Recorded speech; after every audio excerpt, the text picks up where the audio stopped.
তারিখে বিজ্ঞ আদালত কর্তৃক রিভিউ পিটিশনটি খারিজ করা হয়। রায়ের প্রেক্ষিতে অর্থ মন্ত্রণালয় শুধুমাত্র রিটকারী 61 জন অডিটর পদকে 11তম গ্রেড হতে 10ম গ্রেডে উন্নতি করে স্পষ্টতই বৈষম্য সৃষ্টি করে। অডিটর পদটিতে 10ম গ্রেডে উন্নতি না করায় বাকি 4000 অডিটর 11তম গ্রেডে অবস্থান করে। আদালতের রায় সম্পূর্ণরূপে বাস্তবায়ন না করায় তিনটি কন্টেম্প পিটিশন নম্বর 759/2019 সাল, 264/2021 সাল এবং 569/2021 সাল দায়ের করা হয়। কন্টেম্প পিটিশনের রায়ে পিটিশনারকারী অডিটরের পূর্বে প্রদত্ত রায়ের অনুরূপ মর্যাদা ও সুযোগ সুবিধা প্রদানের জন্য নির্দেশনা করা হয়। প্রিয় সাংবাদিক বৃন্দ,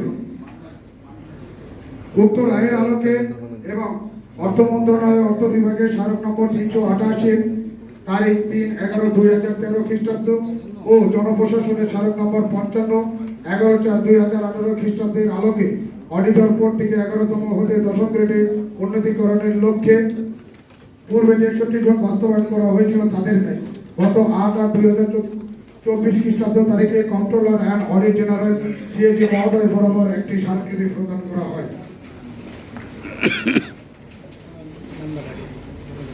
সিএজি কর্তৃক অডিটর পদ থেকে 11তম গ্রেড হতে 10ম গ্রেডে দ্বিতীয় শ্রেণীতে উন্নতির লক্ষ্যে স্মারক নম্বর 565 তারিখ 12/8/2000